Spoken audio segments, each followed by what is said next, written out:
Hola, ¿qué tal? Bienvenidas y bienvenidos a este video, el video número 4 de esta serie de videos con contenidos correspondientes al curso de Álgebra Lineal 1.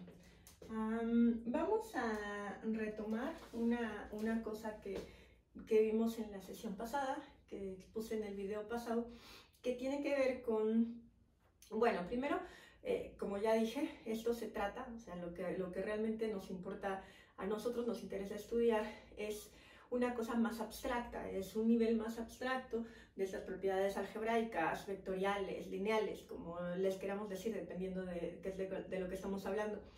De tal manera que podemos obtener resultados matemáticos que son más generales y por lo tanto más poderosos y que van a tener nuevas aplicaciones que las tradicionales. Entonces, lo que estaba haciendo y mi idea con estos primeros videos era de alguna manera conectar estas ideas, las ideas que tenemos de los cursos básicos de física o de geometría analítica, que tienen que ver con intuiciones más geométricas o con nociones más geométricas y que se relacionan con las cuestiones vectoriales, ¿no? Para que no sea un salto para ustedes, que de alguna manera pasa mucho, que de pronto cuando una empieza a ver álgebra lineal, es así como, bueno, pero eso ¿de dónde sale? ¿Por qué de pronto todo es tan abstracto? ¿Dónde están las flechas? ¿Dónde están todas las cosas que pensábamos que eran los vectores? Entonces vamos a ver ahorita dónde están esas cosas, dónde se quedaron y por qué de pronto se ve todo tan abstracto cuando en algún momento no era así, ¿no? Parecía que era una cosa geométrica, física, algo que tenía más que ver con medidas. Entonces, la clase pasada les puse este ejemplo, el ejemplo paradigmático, uno de los ejemplos más utilizados de espacio vectorial, que se forma a partir del producto cartesiano de un campo por sí mismo, n veces. Esa es la forma general, pero nosotros tenemos mucha familiaridad con ese ejemplo en casos más particulares. ¿En qué casos? En el caso en el que el campo, este K, pues es los reales, que son nuestro campo más familiar que los complejos y pues más útiles que los racionales, que también son un campo. Entonces, bueno, son nuestro campo más familiar.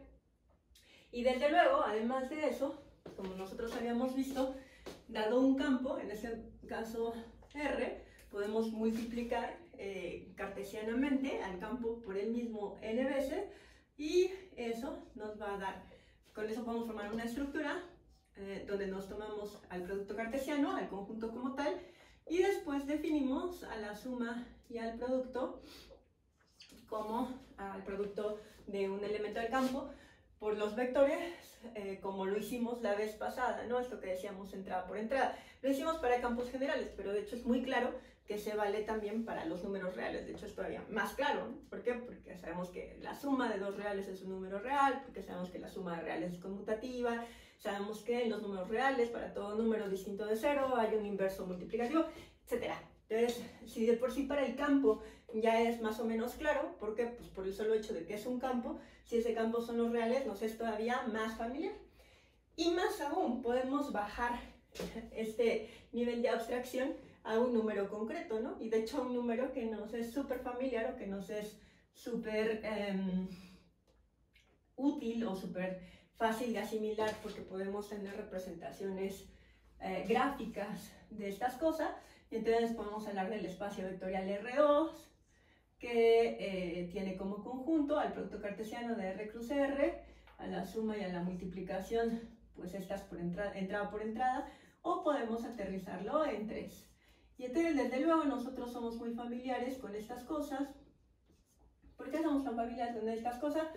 Pues porque las podemos dibujar y porque es pues donde construimos nuestras primeras nociones de geometría, de cálculo, etc. Entonces, una cosa que a mí me interesa, digamos, para dar el brinco de lo que es esto, a un espacio vectorial formado con un campo arbitrario, o incluso a esto, a un espacio vectorial sobre un campo que tiene no necesariamente elementos del campo que forman n-hadas como sus elementos, sino otras cosas que vamos a ver qué tipo de cosas pueden ser. Para llegar de aquí a acá, ¿no? Para llegar desde lo que se puede dibujar a lo que no se puede dibujar, a lo que se tiene que describir de manera algebraica, que es realmente lo lo que a nosotros nos interesa. Si esto lo hiciera de manera más formal, apegada a la notación que introdujimos anteriormente, pues aquí le tendría que poner una sub R, ¿no? Una sub R, que ¿qué quiere decir? Recuerden que este subíndice pues nos indicaba el campo sobre el cual está construido el espacio vectorial. Y no necesariamente tiene que ser el mismo. Vamos, que se pueden construir espacios vectoriales donde los elementos sean eneadas formadas por elementos de un campo sobre algún otro campo. Pero vamos a ver eso después, cuando veamos los ejemplos. Entonces, vamos a dar algunas definiciones y vamos a pensar un poco en cómo son los casos para R2, para R3 y a hacer este contraste con las nociones más generales. Una cosa que les dije la vez pasada, o algunas veces anteriores, es que este R2 es un conjunto y este es el espacio, ¿no? El espacio vectorial. Bueno, pero ese R2 también luego tiene otras formas. Luego a R2 lo vemos como, no sé, el plano cartesiano, ¿no? Con sus distancias, con sus medidas, con sus ángulos, con sus propiedades geométricas. Lo mismo con R3. Y entonces la pregunta de, bueno, ¿y R2 qué es? ¿Es un plano geométrico? ¿Es el espacio vectorial R2? ¿Es los números complejos? Bueno, esa pregunta tiene sentido solamente relativa a contextos. Entonces, en un contexto de análisis vectorial, pues va a ser este espacio vectorial. Pero desde luego eso no quita que en un contexto de geometría o en un contexto de cálculo, en el cual estamos pensando a R2 como el producto cartesiano, en el cual viven las funciones que tienen como dominio a R y como codominio a R, también, o sea, las funciones, o sea, cuando estamos en cálculo, ¿no? Y tenemos a este usualmente es X y a este le llamamos Y, entonces lo que nos interesa pues es los puntos de aquí, cuando tenemos una cierta función, la que sea, ¿no? Los puntos de aquí, ¿qué cosa tienen como imagen acá, ¿no? F de X. Pero eso también es en el plano, o sea, eso también le decimos plano y también lo describimos como R2 y etcétera, ¿no? El conjunto que le da sentido a eso, pues es el mismo, es el producto cartesiano de R cruz R. Pero las propiedades que nos interesan ahí, pues no necesariamente son las mismas que nos van a interesar desde una aproximación vectorial. Entonces, vamos a poner esa definición 9, y vamos a tomar un espacio vectorial. Vamos a... ¿Dónde lo hacemos? No sé si lo haremos... vamos a hacerlo en Rn.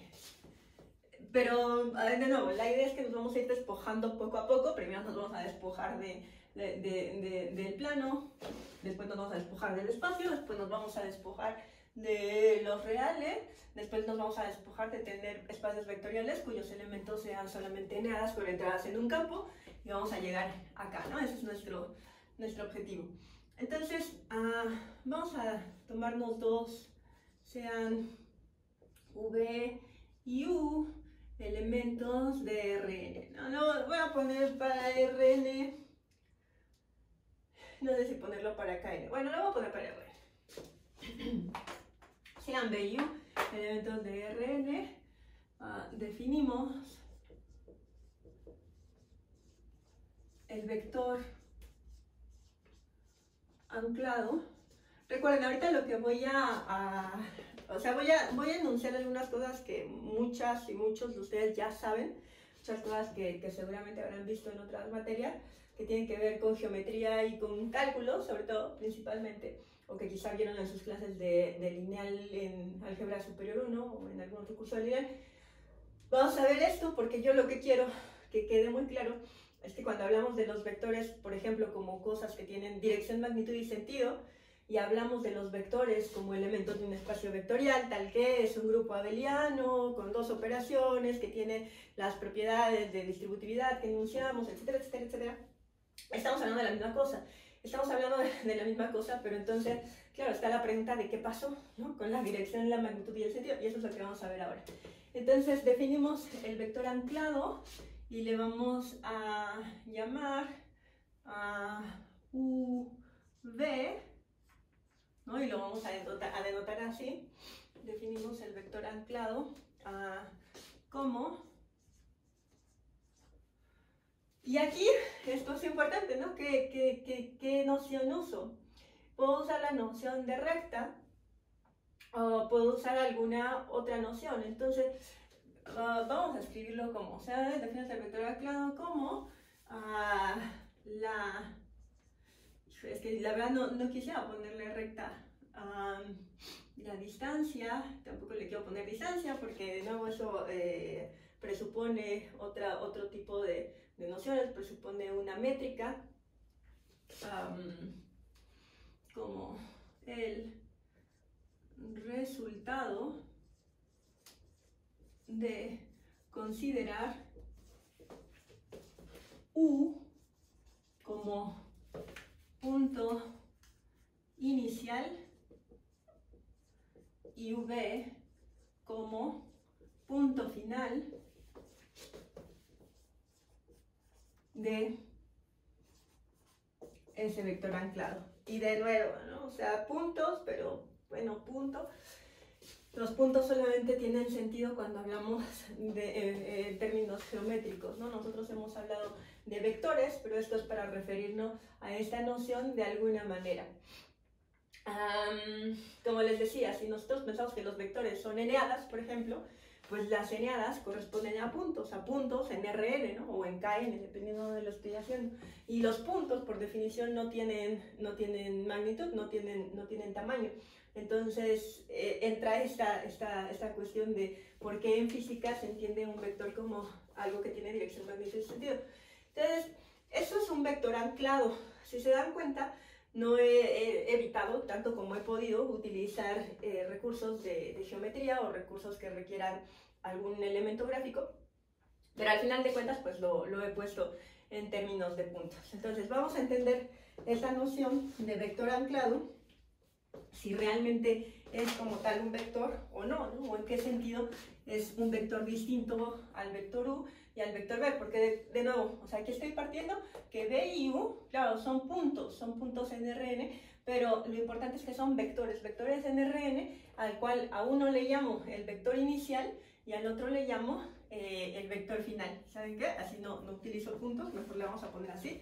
Le vamos a poner U es el vector inicial y V es el vector final del vector anclado V. Entonces aquí es raro, o sea, el uso del lenguaje puede generar confusión, porque fíjense, le estoy llamando a una cosa, le estoy llamando vector, pero esa cosa que le estoy llamando vector está formado, pues, de hecho, por dos vectores. No estoy llamando solamente vector, sino que estoy diciendo que es un vector anclado, ¿no? Porque en sí mismo sí es un vector, la diferencia es que como vector ya no está en el mismo espacio que están U y V. Déjenme describirlo un poco mejor. Entonces vamos a analizarlo introduciendo otra definición con la que seguramente también han estado en contacto, y vamos a decir que si U, V, W y Z son vectores en Rn, entonces el vector anclado, estamos tomando V es equivalente al vector anclado a el vector anclado WZ, sí, solo sí. Y esa noción ya la conocen, ¿no? Cuando decimos que dos vectores anclados, o sea, como los pensamos en geometría o en física, son equivalentes, pues cuando nos tomamos B menos U, ¿no? Cuando resto al vector B le resto el vector U, eso me da lo mismo que cuando le resto a ZW. Y la primera pregunta que debería de surgir aquí, la primera pregunta que deberían de hacerse y que nos interesa es, ¿esta resta de dónde sale? O sea, ¿qué cosa estoy restando? Esto es un objeto, es un vector anclado. Esto es otro objeto, es un vector anclado. Pero aquí las cosas que estoy restando son partes del objeto, no son a ellos a los que estoy restando, no a ellos los estoy comparando, pero no los estoy restando en sí mismo, estoy restando la cosa que está ahí adentro. Entonces, este menos que está aquí no es otra cosa sino la suma vectorial. La suma vectorial, en este caso, como estamos definiendo en Rn, de Rn, ¿no? O sea, restar estos dos no es restar un número, es restarle un vector a otro. ¿Con qué operación? Con esta operación, con la operación del espacio vectorial. No estoy operando vectores anclados, estoy operando a los vectores, es lo que le llamé inicial y final, que le dan sentido al vector anclado. Bueno, entonces ahí vamos a decir que son equivalentes y lo vamos a denotar como V es equivalente a WZ, ¿no? Como vectores anclados. Y bueno, eso lo que nos permite es que podemos tener representaciones geométricas si estamos en una n suficientemente chica, ¿no? Si estamos en R menor o igual a 3, o incluso 4 se podría de alguna manera hacer una representación, pero pues ya no sería la representación precisa, sería una cuasi representación. Bueno, entonces, ¿qué pasa en R2 cuando, vamos a hacer unas pequeñas observaciones, cuando tenemos que dos vectores son equivalentes? Que dos vectores sean equivalentes, para empezar, una cosa que nos dice en R2 y que nos acostumbramos mucho a eso es que, y esto también en R3, ¿no? Y de hecho en cualquier Rn, dos vectores anclados, ¿no? Anclados, equivalentes en Rn, tienen las siguientes propiedades. Pero lo importante es que los vectores en sí le dan sentido a esas propiedades, pero no son propiedades vectoriales del espacio de Rn, son otras propiedades, son propiedades pues geométricas que se asocian, propiedades que se pueden encontrar por ahí, pero que no son propiamente las estructurales de un espacio vectorial. Entonces tenemos que las longitudes de los segmentos de recta, ahorita hago unos dibujos, ¿no? O sea, voy a hacer los dibujos, pero la idea es irnos deshaciendo de los dibujos poco a poco. De los segmentos de recta determinados por los vectores determinados por los vectores iniciales y finales son las mismas. ¿Qué estoy diciendo? Estoy diciendo, si yo estoy en Rn y tengo un vector anclado, V, y tengo otro vector anclado, WZ, como estoy en Rn y en Rn U es un punto, V es un punto, W es un punto, bueno, lo puedo representar con un punto, Z lo puedo representar con un punto, pues sabemos que estamos, todo esto es euclidiano, ¿no? Por uno de los postulados de Euclides, por cualesquiera dos puntos pasa una recta. Entonces estos dos determinan una recta, estos dos determinan una recta, que vive ahí en Rn, pero es una recta al final de cuentas. Y los puntos de esa recta, este U, este V, que son los puntos iniciales, U y W, y los puntos finales, W y Z, van a determinar un segmento de recta, ¿no? Determinan un segmento de recta, son rectas infinitas, pero estos segmentos, el segmento este y el segmento S, van a medir lo mismo cuando los vectores anclados son equivalentes. Y la otra es dos vectores anclados equivalentes tienen el mismo sentido. Y entonces ahí está la pregunta, ¿no? ¿De dónde salió el sentido si nada más estábamos hablando de puntos? Y esto era lo que les quería decir. Cuando hemos estudiado vectores en física, cuando hemos estudiado vectores en geometría, en cálculo, no estamos hablando de lo mismo, estamos hablando de lo mismo, pero las cosas que nos interesan son ligeramente distintas a las que nos interesa en álgebra lineal, que son más abstractas, ¿no? Si ven, cuando definí un vector anclado, ¿en qué se basa la definición de vector anclado? En la idea de inicial y final. La idea de tener uno inicial y uno final le da un orden a un nuevo objeto, que es esto que le estoy llamando vector anclado. Entonces ya hay un sentido, por eso la flechita de acá tiene eso. ¿Por qué hay un sentido? ¿De dónde sale ese sentido? ¿Qué determina ese sentido? Pues ese sentido queda determinado por cuál de los puntos va a ser el que se llama inicial y cuál de los puntos es el que se llama final. Ahora, ¿es un vector? Pues sí es un vector anclado, ¿no? En el cual yo puedo definir su suma, o sea, sabemos que podemos sumar vectores. También le puedo multiplicar los escalares a cada uno de esos vectores, eso sin lugar a duda.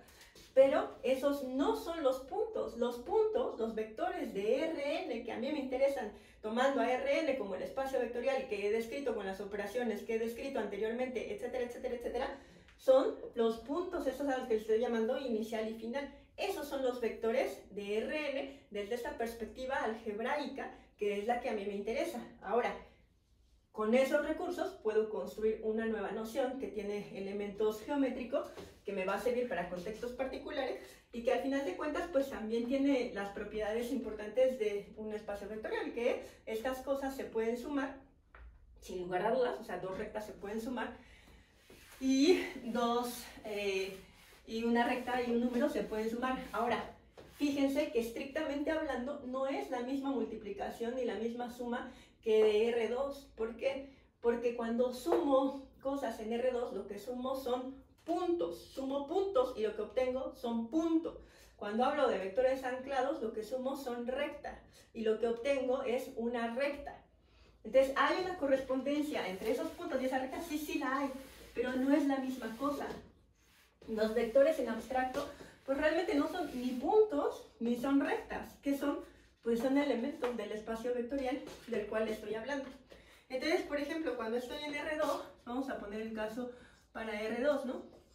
Sea n igual a 2, entonces nos tomamos R2, pues esta noción de ser equivalente, ¿cómo se ve?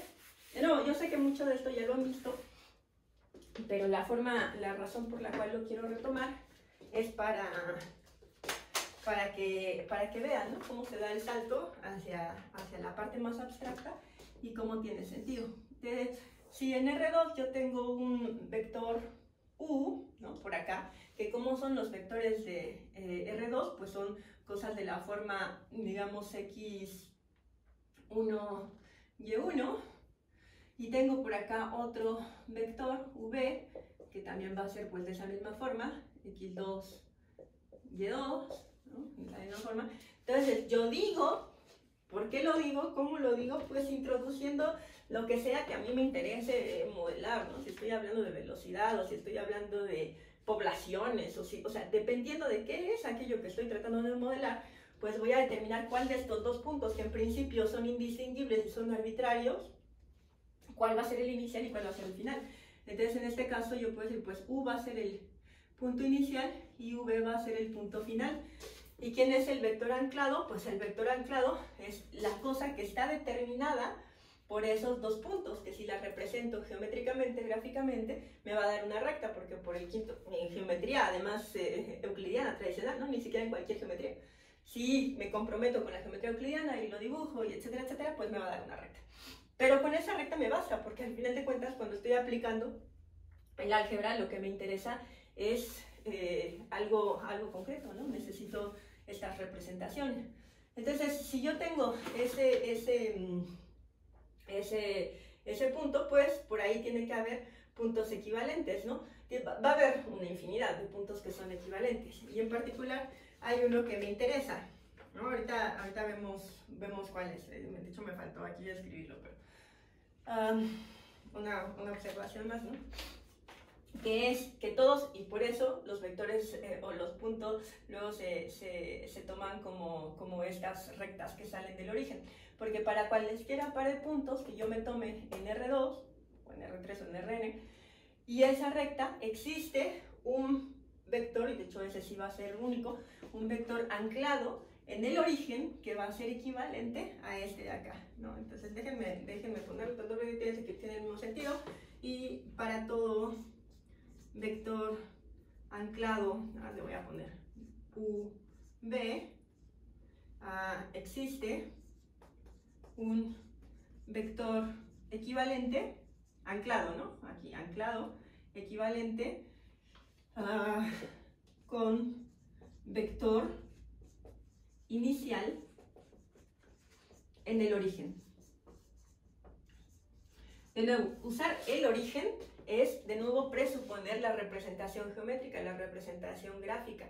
El origen, para nosotros, para nuestros intereses de álgebra lineal, no es un punto, no es este punto, no es el punto en donde se cruza ninguna recta. El origen para nosotros es el vector neutro, el vector 0, que es aquel que tiene la propiedad que al sumarlo a cualquier otro vector lo deja igual, ¿no? Y no siempre va a tener la misma forma ese 0, como ya veremos más adelante. Pero entonces siempre existe un vector equivalente que está anclado al origen. ¿Cómo es eso?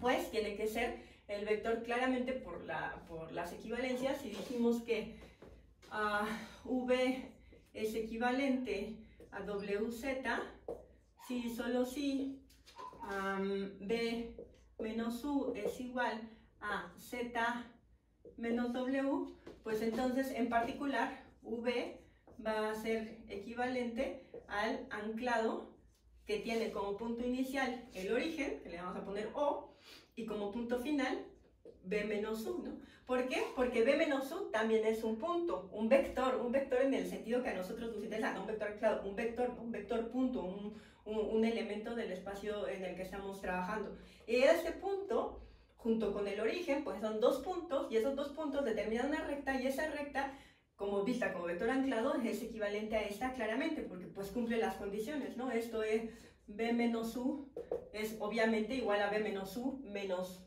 0, menos el vector 0, ¿no? B menos U menos el vector 0. ¿Por qué? Porque el vector 0, pues ya sabemos que es el neutro aditivo con la suma vectorial, entonces al restárselo a B menos U, pues lo deja igual, entonces es B menos 1.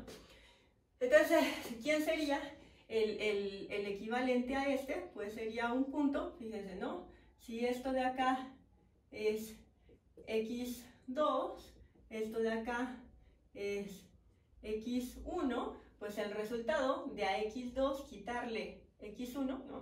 Toda esa distancia de acá, x2, le resto x1, donde ¿qué resta es? Pues es la resta entre vectores, que al final se reduce a una resta entre números. x2 menos x1, x2 es un número real, x1 es un número real. El resultado va a ser un número real. ¿Qué número real? Pues la longitud que queda al restarle a este segmento de recta, ¿no? Que sería algo pues como por acá. Entonces tenemos este de acá, que sería x2 menos x1, y luego tenemos y2 menos y1, pues igual, y2 es un punto por acá, y2, y luego y1 es un punto por acá.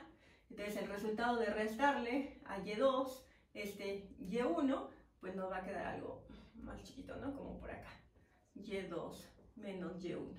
Entonces este punto de aquí pues sería el x2 menos x1, y2 menos y1. ¿No? Este de acá pues es el 0,0, que es el origen. Este vector es equivalente a este de acá y está anclado en el origen. Entonces, bueno, son equivalentes, tienen la misma longitud, tienen el mismo sentido, etcétera, etcétera, etcétera. Cuando quiero modelar cosas más concretas, cosas prácticas, me sirve poder arrastrar de alguna manera a una recta que está determinada por dos vectores hacia el origen, y a partir de ahí pues considerar las cosas que me interesen. Pero vamos, de nuevo, el punto importante es que estas rayas, o sea, estas serían las cosas con dirección, magnitud y sentido, ¿no?